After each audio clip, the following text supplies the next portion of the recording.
conhecido como o Homem de Ipanema. Esse moço, além de pastor, além de ser um missionário, além de ser um estudioso, é um servo do Senhor. E eu tenho o privilégio de tê-lo como amigo. Ailton, privilégio tê-lo aqui. Muito obrigado. Obrigado, Júnior. Obrigado, Dilanei. Obrigado, demais colegas da capelania. Obrigado pelo privilégio de poder participar da reunião. Eu sou capelão há 34 anos, desses 34 anos, 31 aqui em Americana. Capelão urbano, atuando na igreja presbiteriana aqui de Americana. E a temática que o Júnior me deu é sobre como anunciar o evangelho de forma inteligente, não é? Então, na segunda viagem missionária de Paulo, essa segunda viagem é um divisor de águas na expansão do evangelho, porque quando o Espírito Santo direciona Paulo para deixar o continente asiático e ir para o continente europeu. Por que isso é importante? Porque o evangelho chegou aqui a partir do continente europeu. Então, na sua segunda viagem, apóstolo Paulo queria ir para a Ásia e o Espírito Santo do Senhor não permitiu, até que ele tenha visão lá em Troia de um varão macedônio que dizia: passa a Macedônia e ajuda-nos. E assim Paulo parte para a Macedônia e vai chegar no continente europeu. Ele vai primeiro na cidade de Filipos, onde ele planta ali uma comunidade cristã. Depois ele vai para Tessalônica, depois Bereia e depois chega na cidade de Atenas. E é em Atenas que Lucas registra a experiência de Paulo como alguém que sabe proclamar o evangelho de forma inteligente. O texto diz que, enquanto Paulo aguardava a chegada de Timóteo e de Silas, que estavam lá em Tessalônica, ele sai meio corrido de lá, então ele está em Atenas aguardando a chegada dos seus companheiros. E com certeza demoraram ali algum tempo, então Lucas registra que Paulo começou a fazer ali um certo city tour, um turismo ali evangelístico, né? E ele começa a observar que a cidade de Atenas era uma cidade extremamente idólatra.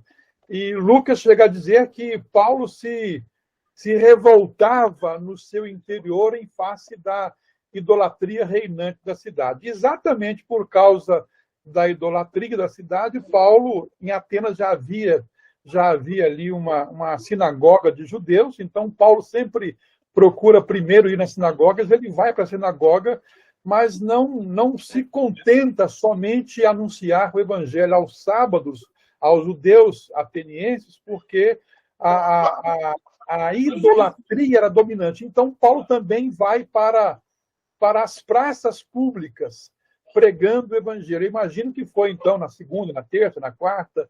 E esse pregar de Paulo nas praças públicas acaba chamando a atenção dos atenienses, que acabam convidando Paulo para falar ao Areópago, né? E Areópago era um local, uma espécie de um pequeno teatro onde os atenienses discutiam ali as doutrinas, os ensinos, as filosofias, né? E Paulo aceita, né? Abrindo aqui um parênteses, uma vez eu recebi aqui em Americana um convite para pregar numa igreja católica. E eu sempre tenho para mim que onde eu puder abrir a Bíblia e pregar, eu vou. Então, lá fui eu para a igreja católica anunciar o evangelho. E depois alguém me interpelou, tentando insinuar que ia me denunciar ao presbitério por ter ido pregar numa igreja católica. E aí eu usei, olha, Paulo pregou num ambiente pagão, no Areópago. Por que eu não posso pregar num ambiente cristão dentro de um templo católico, né?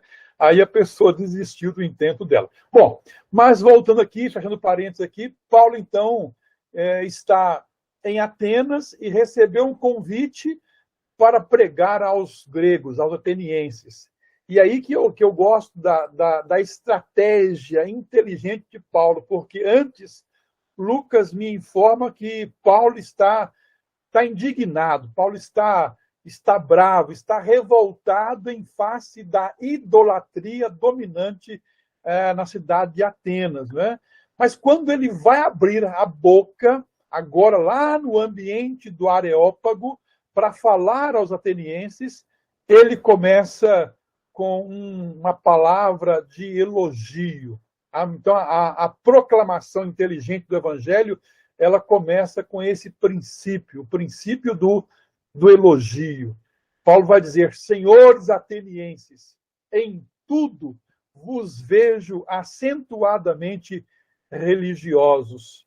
Então, para nós aqui, eu sempre falo que anunciar o Evangelho no Brasil é mamão com açúcar, porque nós estamos num país extremamente religioso, nós temos liberdade religiosa garantida na nossa Constituição, nós podemos cultuar, falar do Evangelho de forma aberta, não é? Os nossos cultos são sempre portas abertas, as nossas conversas nas ruas são conversas livres e tudo. Então, nós estamos num país extremamente religioso. O brasileiro pode ser muita coisa, mas ele também é religioso. Então, eu sempre falo para a minha igreja que, olha, anunciar o Evangelho no Brasil é mamão com açúcar, porque não há nenhuma restrição, não há nenhum impedimento, não é? E, às vezes, nós vemos hoje missionários em outros países em que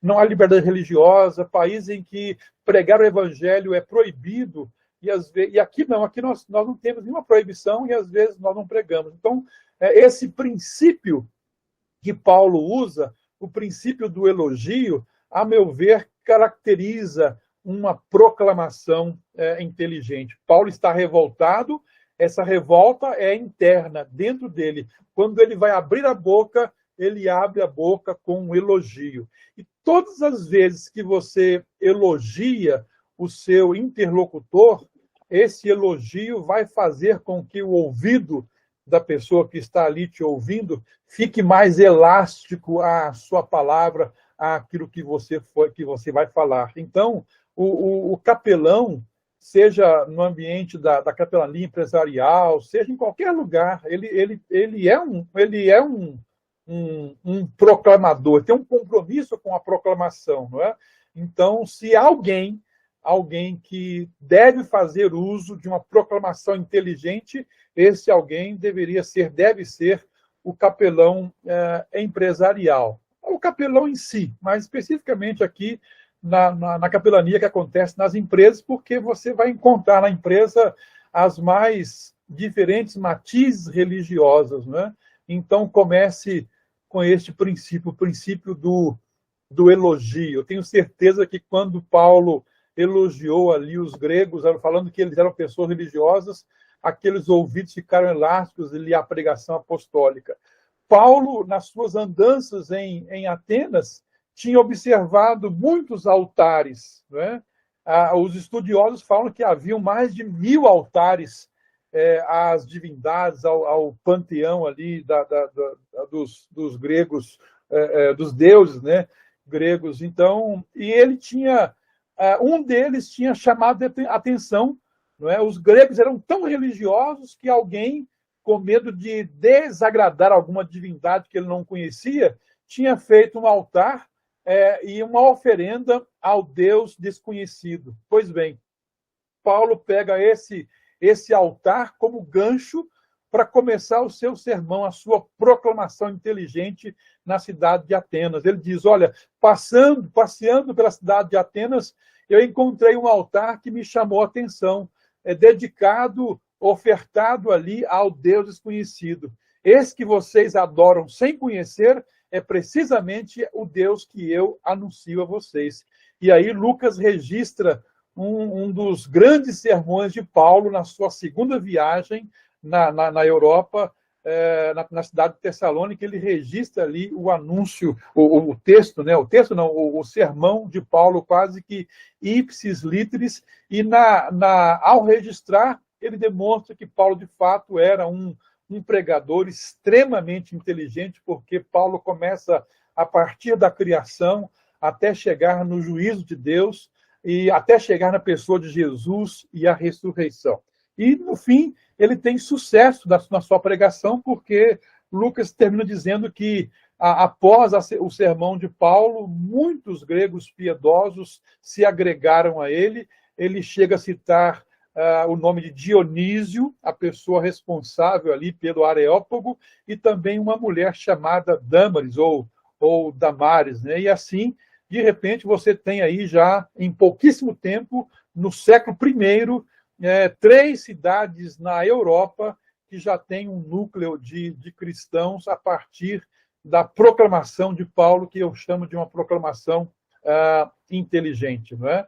Então, nós, pastores, capelães, nós temos que aprender com esses servos do passado que pregaram o evangelho num século onde a pregação do evangelho era dificílima, corria-se risco de vida. Paulo, por exemplo, depois, em Tessalônica, ele já tem nas costas a experiência de Filipos, onde ele foi preso, onde ele foi açoitado, né, covardemente açoitado, preso, sem nenhum processo legal. Então, assim, não era fácil pregar o evangelho no século I. E mesmo assim, esses homens pregaram o evangelho, fizeram expandir o evangelho, né, e pregaram com uma inteligência que nós podemos aprender com eles hoje. O princípio do elogio, o princípio do conhecimento da cultura do seu ouvinte, né? Paulo chega a citar aí um dos filósofos gregos. Paulo conhecia a filosofia grega, conhecia os poetas gregos, né? Nós encontramos hoje pastores brasileiros, capelães, que às vezes nunca leram um escritor brasileiro, nunca leram uma página de Jorge Amado, nunca leram uma página de Machado de Assis, mas vai evangelizar brasileiro. Então nós precisamos aprender com esses homens, porque Paulo lia os poetas gregos, lia os filósofos gregos, e no momento certo ele lança mão desse conhecimento para falar aos gregos. Imagino que o sucesso de Paulo na cidade de Atenas não foi por acaso, foi por causa, logicamente, tem a ação do Espírito Santo do Senhor, mas foi por causa de alguém que prega e prega inteligentemente, usando o princípio do elogio, usando o princípio do conhecimento da cultura local para falar àquelas pessoas. Então, se você puder, eu tenho certeza que eu estou aqui falando para pessoas que conhecem profundamente a Escritura Sagrada,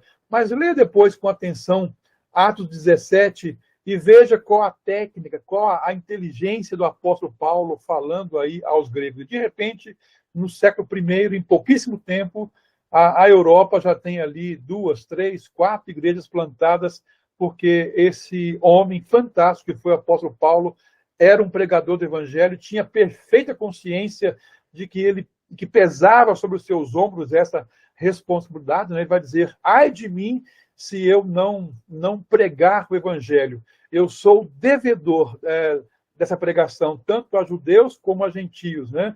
Não é à toa que ele é chamado, né, pelo próprio Deus de aquele que vai levar o evangelho aos gentios. E ele faz isso e o faz com uma inteligência magistral, capaz de ensinar também os pregadores do evangelho do século XXI. Um pregador inteligente, a meu ver, este era o apóstolo Paulo.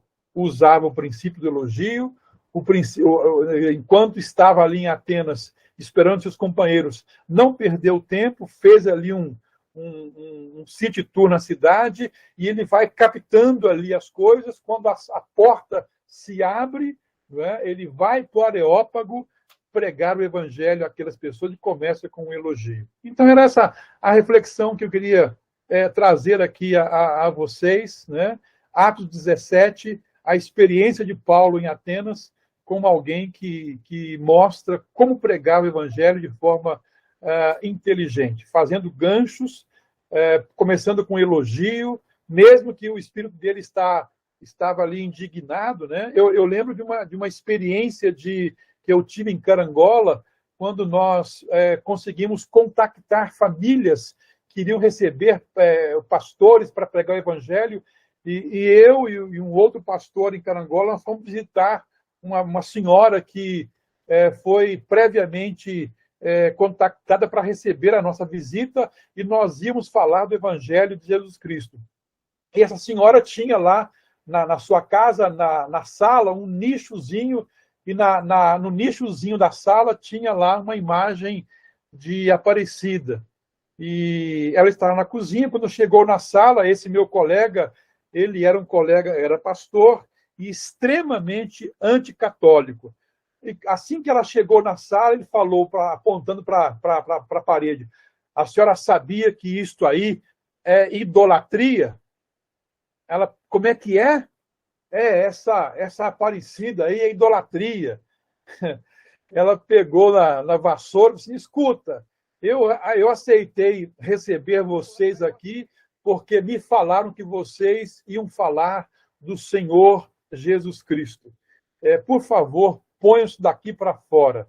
E ela simplesmente, ela quase tocou a gente com a vassoura que carregava na mão, e nós perdemos ali a oportunidade. Depois, na rua, eu falei: rapaz, o que você fez? Não, comigo é assim, eu sou curto e grosso, não é? Eu falo mesmo. Pois é, mas perdemos a oportunidade de falar do Senhor Jesus Cristo, porque você começou a atacar a fé que ela tinha em Maria. Ela era católica e era devota de Maria, né? E ela colocou a gente para fora. Então, nós temos que saber pregar o evangelho, sim. Paulo fala: prega o evangelho, insta, quer oportuno, quer não. Mas eu diria: prega o evangelho inteligentemente. É o desafio que eu creio que todos os capelães têm no seu trabalho diário aí, de capelão, empresarial ou não, de pregar o evangelho com inteligência. Às vezes, aflora em nós o nosso protestantismo, não é? E esse aflorar o protestantismo, às vezes, não ajuda na pregação do evangelho de forma inteligente. Eu já preguei o evangelho em várias comunidades católicas, às vezes ao lado de uma imagem imensa de Aparecida, né? E eu anunciava o evangelho às pessoas, né? Então, são portas que às vezes são abertas pelo Espírito Santo do Senhor e que nós temos que saber utilizar com nossa inteligência, com a nossa forma de pensar, né? Paulo aplica aí um princípio muito simples, que é o princípio do elogio. Um pregador inteligente vai sempre descobrir no seu ouvinte motivos sinceros, não é para só elogiar por elogiar, motivos sinceros para o elogio. E quando você elogia o seu ouvinte, o ouvido dele fica elástico, né, aquilo que você tem a dizer. Que o Senhor Deus nos abençoe e nos ajude a sermos capelães, pregadores do evangelho, mas que façamos isso com muita inteligência, com muita maestria, para atingir o coração dos nossos ouvintes. Era isso, Júnior. Eu anotei aqui o princípio do elogio e o princípio do conhecimento da cultura. Eu adoraria que Paulo tomasse um espaço aqui e começasse a contar para nós o passeio que ele fez, o City Tour por Atenas. Isso. Imagina quantas estátuas, quantos ídolos ele viu e passou por, né? Mas, acima de tudo, ele não deixou de levar o evangelho da salvação de Jesus Cristo para aquele povo.